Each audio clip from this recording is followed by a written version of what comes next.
Today we'll cover Chapter 7, Section 1, which covers the multiplication properties of exponents.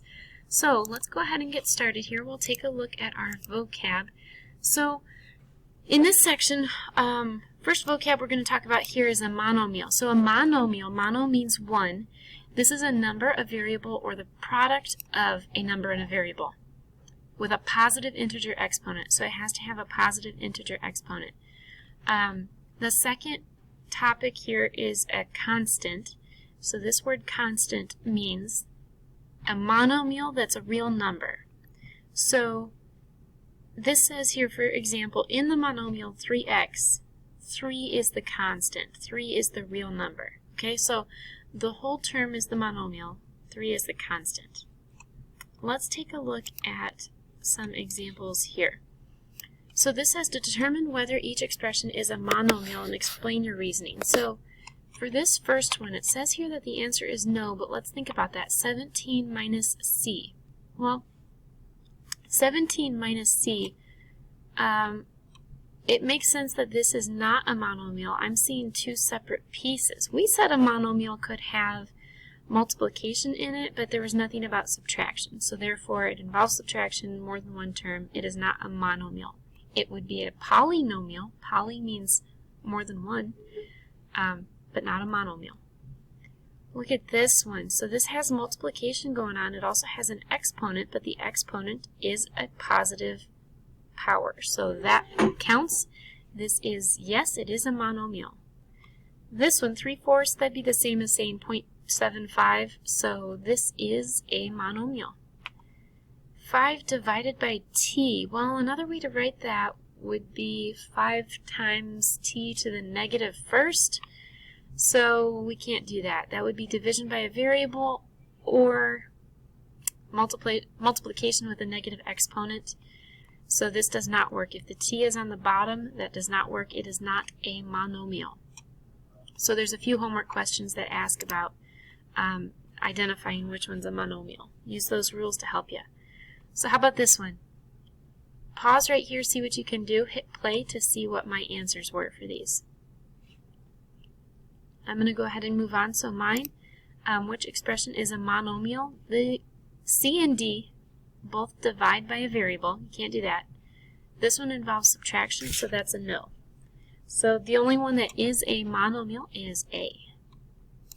Let's take a look at this here. So this says the key concept of this section, this chapter. We are working with powers today, and we will be working with the product of powers. So for example, b to the third times b to the fifth. When you do this, it says add the exponents. If they have the same base, add the exponents. So b to the third, b to the fifth would be b to the third plus fifth. 5 plus 3 is 8, so b to the 8th. There's another example there. So let's take a look at one here. So this says here, simplify this term, this phrase. I'm thinking about it like this. I'm thinking, well, the coefficient of the r is a 1, so I wrote a 1 there. And then I was thinking r to the fourth would be r times r times r times r. Then I wrote down the negative 12. Then r to the 7th, I wrote out 7 of them. So now when we simplify this, 1 times negative 12 is negative 12. 1, 2, 3, 4, 5, 6, 7, 8, 9, 10, 11 r's. So we put r to the 11th power. That's why this works. That's why the rule is if the base r is the same, add the exponents. That's why that works when you add the exponents, because if you do it out long ways, you're adding up 4 r's multiplied together and 7 r's multiplied together. So same with this one. I had to take the 6 times the 5. That gave me 30. C, this would have an exponent of 1, and this one has 5, so I add those together to get 6. D to the 5th, D to the 2nd. So that adds up to 7. So, quick note, I mentioned that, but I want to expand on that a little bit more. If I said x, this really is the same as saying x to the first, okay? If there is no exponent, that means the exponent is 1. Alright, I'm going to get a little bit more complicated here just really quick. If I said that x to the 0 power, if you ever say anything to the 0 power, the answer is 1. You could plug in like 30 million to the 0 power. The answer is 1. So, anyway, fun fact for your day. But when we're dealing with variables, the exponent, if there is no exponent, imagine that it's a 1. Okay. Try this one. Pause right here. See what you can do. Hit play when you're ready to see my work. This is what I did for this. So, I don't know if this is the example from number 2, page 392, or if there are more examples like that. I can't remember.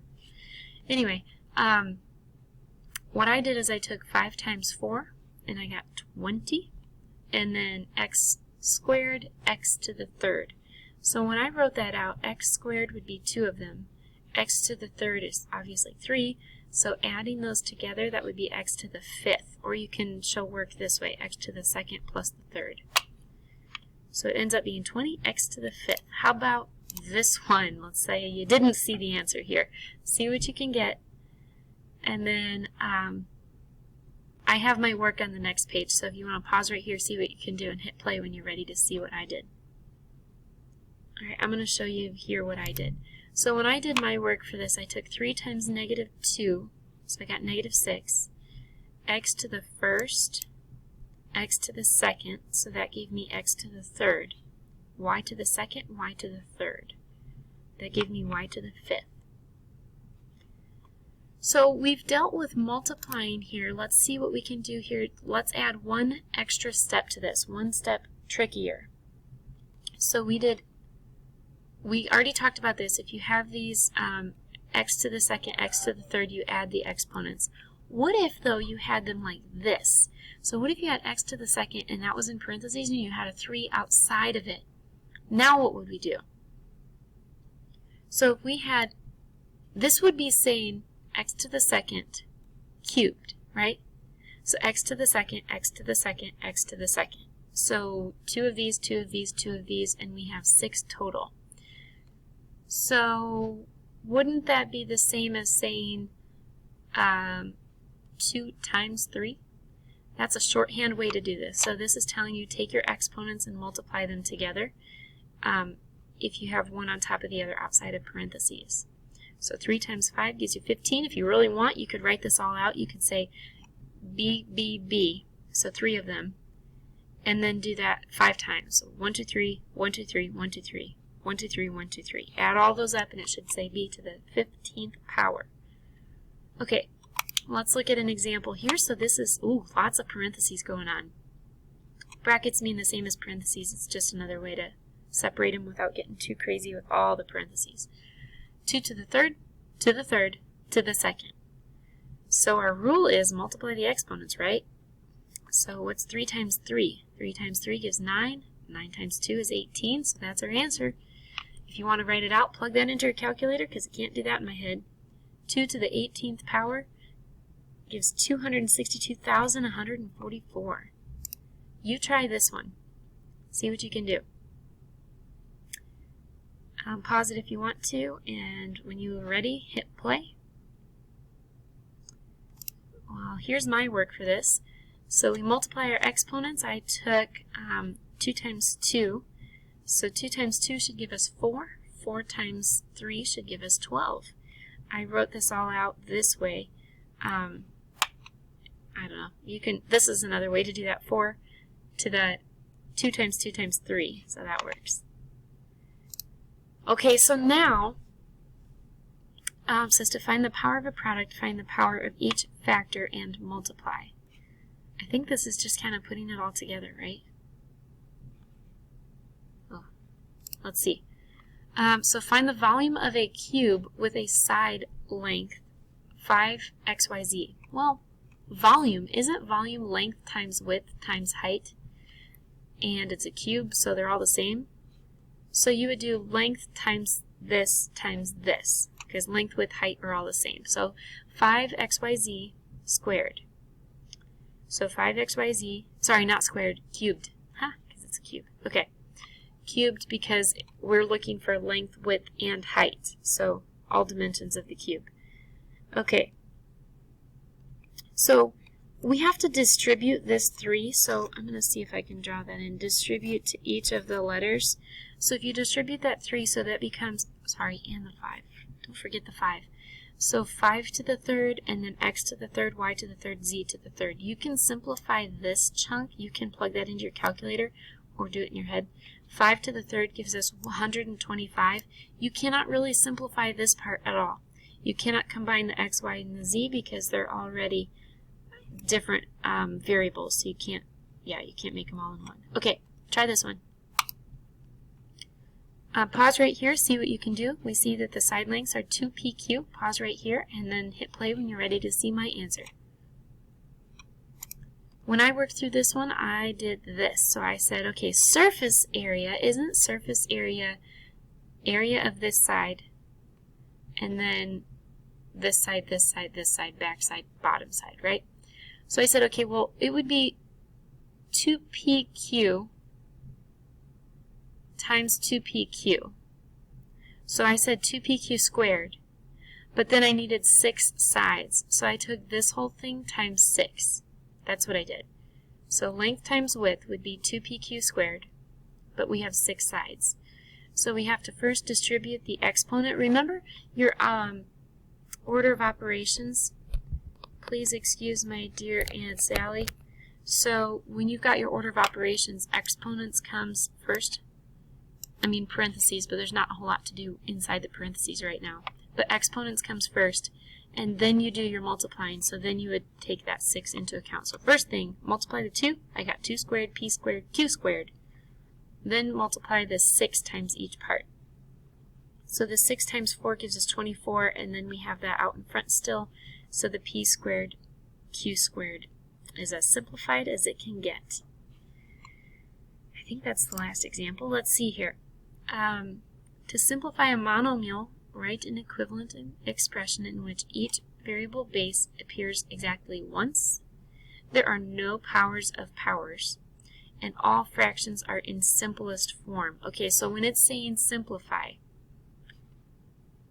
each variable base appears exactly once. There are no powers of powers. So this would not work because, I don't know why. Powers of powers. Okay, let's see here. And it says all fractions are in simplest form. Okay, so this one we just had to simplify this part here too. Wow, let's do this one. Check this out. So this is the same process we've been doing, but we're just going to go step by step. Let's see what we can do. So this one you take, I would say you could work through this part first. You could take 2 times each exponent, 2 times 8. While we're at it, we might as well do this side, right? So this one you'd have 2 times 8 could give you 16. Sorry, nope. 8 times 8 is 64, right? And then you could do the 2 times g to the third, so that would be 2 times 3. That would give us 15. 2 times 4 gives 8. So if you wrote all those out like that, then you would have to go back and multiply take the squared times each of them. Okay, so the book might have an easier way to do this. What they said is, let's just take these and multiply these first. So 2 times 2 gives us 4, that's there. 2 times 4, where's that at? 2 times 2 gives us 4. So they just multiplied the 4 out in front, and then they said, okay, now they just took this. 2 times 2 gives us 4, so that's sitting here. And then they took each of those parts and distributed here. Times 8 to the g to the third with the fourth, h to the fourth. Okay, so there's a lot of pieces to it, but anyway, check that out. Let me know if you have questions. I think there's one more example. We're running out of time, so I want to just show you this one. Pause right here, see what you can do. Hit play when you're ready to see my work. This is what I did. So since we're running out of time, I'm going to show that to you for a second, and then I'm going to post this homework here too. So let me know if you've got questions. I tried color coding that to show you what I did. Let me know if you're stuck though. Here is the homework. Good luck, and email or talk to me in class if you've got questions.